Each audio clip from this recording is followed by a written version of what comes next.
नमस्कार दोस्तों, आप सभी का फिर से आपके अपने टोटल जॉब न्यूज़ में स्वागत है। तो आज हम बात करेंगे कार्यालय प्रधान न्यायाधीश कुटुंब न्यायालय बिलासपुर छत्तीसगढ़ की ओर से दोस्तों विज्ञापन जो कि निकला हुआ है। तो आगे हम वीडियो में आपको बताएंगे कि क्या क्या पोस्ट है, कौन कौन अप्लाई कर सकते हैं, क्या उम्र मांगा गया है और क्या क्वालिफिकेशन वगैरह मांगा गया है। तो सबसे पहले यहाँ पर देख सकते हैं बिलासपुर की ओर से जो कि कुटुंब न्यायालय की ओर से वैकेंसी निकला है, वो भी दिनांक आपका 7 जून 2023। तो देख सकते हैं यहाँ पर आवेदन पत्र जो है वो प्रस्तुत करने की अंतिम तिथि है दोस्तों 30/6/2023 शाम 5 बजे तक। तो इसके लिए आप इसका अंतिम तिथि है 30/6/2023 तक शाम 5 बजे तक आप इसके लिए अप्लाई कर लेंगे। तो इससे पहले आप इसके लिए अप्लाई कर लेंगे दोस्तों तो बहुत अच्छा होगा, आपके लिए बेहतर होगा कि अंतिम तिथि से ही आप पहले अप्लाई कर लेंगे।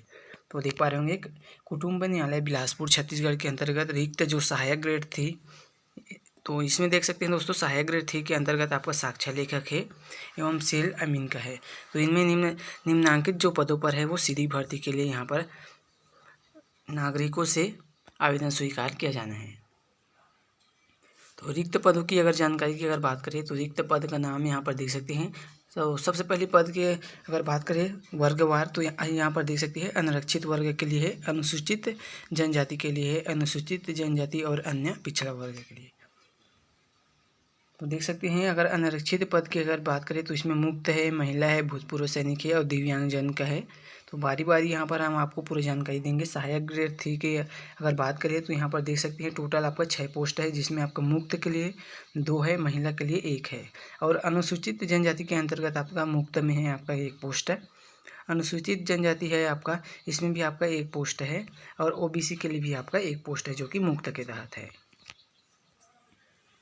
और विस्तृत आपको अगर पूरा आपको जानकारी चाहिए तो इसकी वेबसाइट में चले जाइए, वहाँ पर आपको इसका डॉक्यूमेंट मिल जाएगा।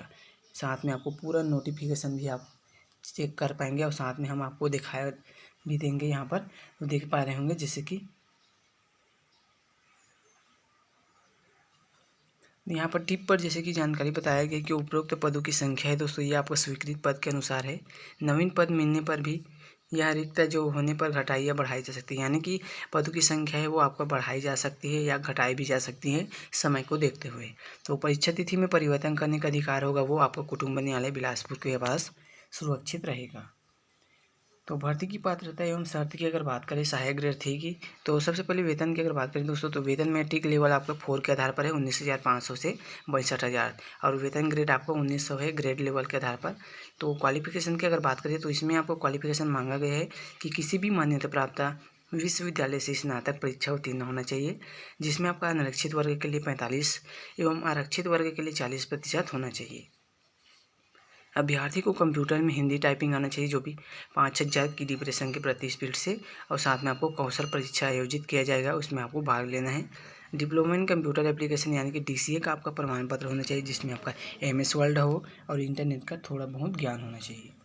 तो महत्वपूर्ण अगर बात करें तो यह सुनिश्चित करने का जो जिम्मेदारी होगा वो स्वयं आवेदक की होगा कि वे आवेदित पद के लिए जो क्वालिफिकेशन और उम्र सीमा वगैरह जो भी मांगा है उसके लिए आप अर्हता हैं और इसका स्वयं जांच कर लेंगे। और परीक्षा में सम्मिलित किए जाने का यह अर्थ कदापि नहीं होगा दोस्तों कि आपका आवेदक को अनार्हता मान लिया गया है। कि चयन के किसी भी स्तर पर आवेदक को अनार्हता पाया जाता है तो उसको आवेदन और उसको निरस्त कर दिया जाएगा। तो आयु सीमा एवं पात्रता की अगर बात करें तो देख सकते हैं आवेदक का रोजगार कार्यालय में जीवित पंजीयन होना चाहिए सबसे पहले, और कोई भी उम्मीदवार बाल विवाह निषेध अधिनियम 1929 के अंतर्गत महिला वयस्क अभ्यर्थी के द्वारा यदि 21 वर्ष से कम उम्र के पुरुष से विवाह करती है, महिला अभ्यर्थी अगर 21 वर्ष से कम उम्र के पुरुष से विवाह करती हैं तो पुरुष वयस्क अभ्यर्थी के द्वारा यदि 18 वर्ष से कम उम्र की महिला से विवाह करता है तो वो भी नियुक्ति के पात्र नहीं होंगे।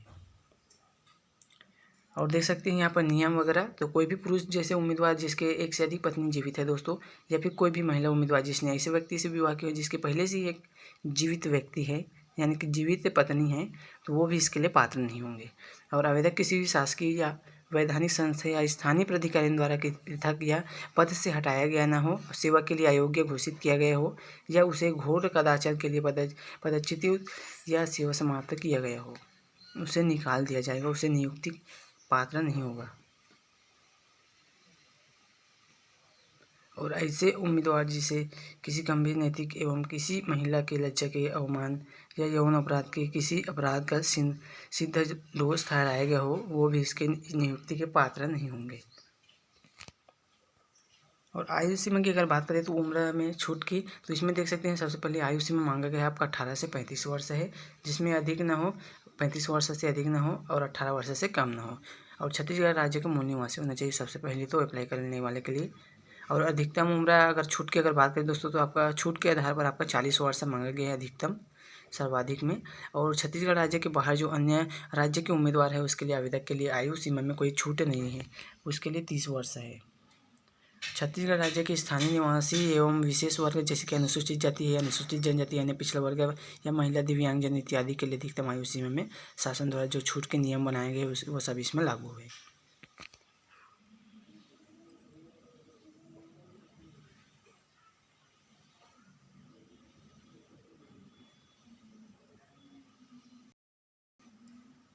तो आयु सीमा में छूट है तो सब डिवीजन मजिस्ट्रेट, जिला मजिस्ट्रेट तथा राज्य के शासन द्वारा जो प्राधिकृत एवं अन्य जो सक्षम अधिकारी तो प्रमाण पत्र संलग्न करना अनिवार्य है दोस्तों आयु सीमा में छूट के लिए।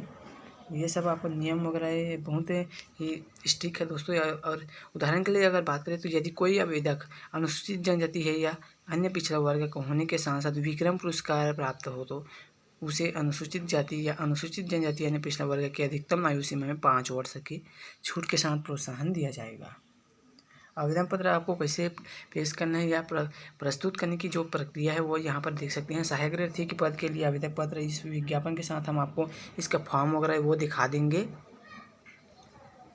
तो इसको भर कर दोस्तों आपको आवेदन पत्र है वो 30/6/2023 के शाम 5 बजे से पहले आप इसको बंद लिफाफे के साथ अपना संपूर्ण डॉक्यूमेंट को चेक करके पूरा जानकारी चेक करके अपने पोस्ट के लिए अप्लाई करेंगे। और पिन कोड भी यहाँ पर साथ में दिए गए इसके पता पर आप भेजेंगे। अगर किसी भी प्रकार के अगर डाउट होगा फॉर्म वगैरह भरने से संबंधित या वीडियो से संबंधित कोई जानकारी आपको पता नहीं चला हो तो मुझे ज़रूर कमेंट करना, हम आपको ज़रूर रिप्लाई करते हैं। आप कमेंट जरूर करना दोस्तों और दिल से ज़रूर लाइक करना। अगर वीडियो आपको जानकारी पसंद आए समझ आए तो दोस्तों के साथ अपना शेयर करना। तो आवेदन के साथ जन्म तिथि की अगर संबंध में अगर बात करें तो प्रमाण पत्र के लिए आप जन्म प्रमाण पत्र आपके पास है तो आप दे सकते हैं उसका हार्ड कॉपी, और नहीं है तो आपका शैक्षणिक प्रमाण पत्र है 10वीं 12वीं का आप दे सकते हैं, दोनों में से एक का। और कार्यानुभव के संबंध में नियोक्ता द्वारा जारी कार्यानुभव प्रमाण पत्र की स्वप्रमाणित प्रति आवेदन के साथ संलग्न करना अनिवार्य है। कार्यानुभव प्रमाण पत्र की सत्यापित प्रति आवेदक के साथ नहीं किए जाने की स्थिति में कार्यानुभव हेतु अंक प्रदान आपको नहीं किया जाएगा। और आपका आवेदन है वो आपका अपूर्ण एवं त्रुटिपूर्ण भी अगर पाया जाता है दोस्तों तो आपका जो फॉर्म है वो आपका रिजेक्ट किया जाएगा। तो ठीक तरीके से आप भर लेंगे।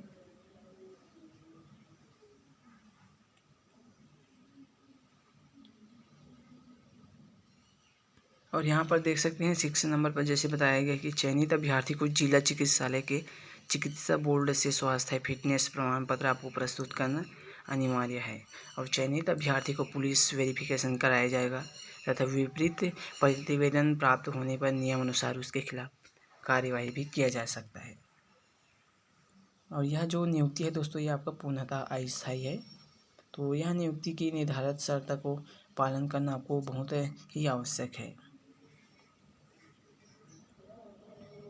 तो यहाँ पर परीक्षा की अगर बात करें सहायक अर्थी की तो सबसे पहले आपका लिखित परीक्षा होगा, जैसे कि देख सकते हैं न्यायाधीश कुटुंब न्यायालय बिलासपुर द्वारा सहायक अर्थी साक्ष्य लेखक एवं अमीन के लिए जो पद है उसके लिए लिखित स्वतंत्र प्रतियोगिता परीक्षा है जो आपका आयोजित किया जाएगा, जिसमें आपका 50 अंकों का एक प्रश्न 50 प्रश्न होंगे, जिसमें आपका एक प्रश्न का 50 क्वेश्चन होगा, जिसमें एक नंबर होगा।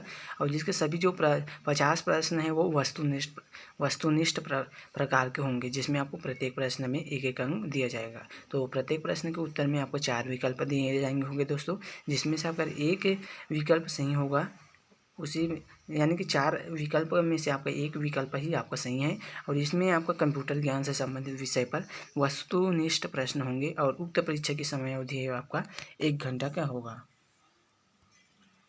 और द्वितीय अगर बात करें द्वितीय भाग में तो आपका सेकंड जो ये होगा यानी कि पेपर वो आपका कौशल परीक्षा के तहत होगा, वो भी आपका 100 अंक है। तो इसमें आपको लिखित परीक्षा के प्राप्त अंक के आधार पर आपका मेरिट क्रम है वो आपका निर्धारित किया जाएगा, जिसमें आपका 10 गुना उम्मीदवार को सहायक ग्रेड 3 यानी कि साक्षर लेखक और अमीन के लिए पद से संबंधित कंप्यूटर कौशल परीक्षा आमंत्रित किए जाएंगे, जिसमें आपका लेकिन विज्ञापित पद के लिए प्राप्त आवेदन या लिखित परीक्षा में सम्मिलित उम्मीदवार की संख्या कम होने या लिखित परीक्षा में अंकित क्रमांक पर एक समान अंक प्राप्त होने के उम्मीदवारों की संख्या से एक से अधिक होने पर कौशल के लिए चयनित जो उम्मीदवारों की संख्या है उसका 10 गुना से कम या अधिक हो सकता है। तो 2 या अधिक उम्मीदवारों द्वारा समान अगर अंक प्राप्त किया जाता है या स्थिति बनता है तो उसे कौशल परीक्षा हेतु आमंत्रित किया जाएगा। तो यहाँ पर नोट पर जैसे बताया गया देख सकते हैं, कंप्यूटर कौशल जो परीक्षा है वो उबंटू ऑपरेटिंग सिस्टम अंतर्गत जो लिब्रे ऑफिस या फिर ओपन ऑफिस में लिया जाएगा।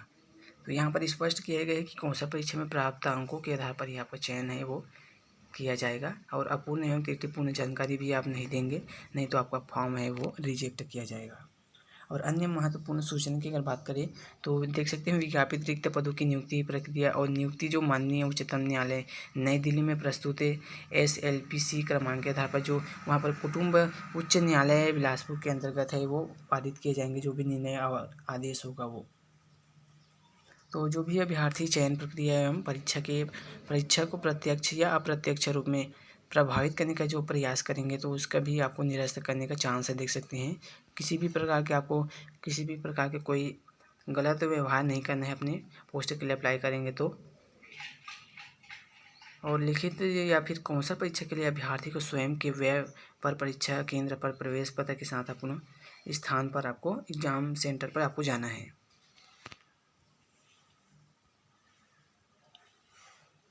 तो जैसे कि मैंने बता दिया, ये आपका आवेदन फॉर्म है, इसको आप प्रिंट करवा लेंगे दोस्तों और अपने पोस्ट के लिए अप्लाई करेंगे। और जैसे ही मैंने शुरू से आपको बोलते आ रहा हूँ कि विज्ञापन को जैसे कि आपने देखा, जो भी जानकारी नियम और शर्त है दोस्तों आपको बारीकी से हमने बता दिया एक एक जानकारी। तो इसको आप फॉर्म को अच्छे से प्रिंट करवा लेंगे फिल्टर करके, और इसके जो भी डिटेल वगैरह मांगा है उसको आप सही से भरेंगे। और किसी भी प्रकार के आपको डाउट होगा इसको फॉर्म से भरने से संबंधित तो आप हमें कमेंट ज़रूर करना, हम आपको फॉर्म भरने का एक सैंपल ज़रूर दिखा देंगे कि किस प्रकार से आपको भरना है फॉर्म, क्या क्या जानकारी मांगा है, उसमें क्या लगेगा, वो आपको हम पूरी जानकारी शेयर करेंगे। तो वीडियो को शुरू से लेकर अंत तक ज़रूर देखिएगा दोस्तों। और वीडियो अगर बार बार बोलता हूँ दोस्तों, अगर वीडियो पसंद आए तो ज़रूर लाइक करिएगा और अपने दोस्तों के साथ शेयर करिएगा।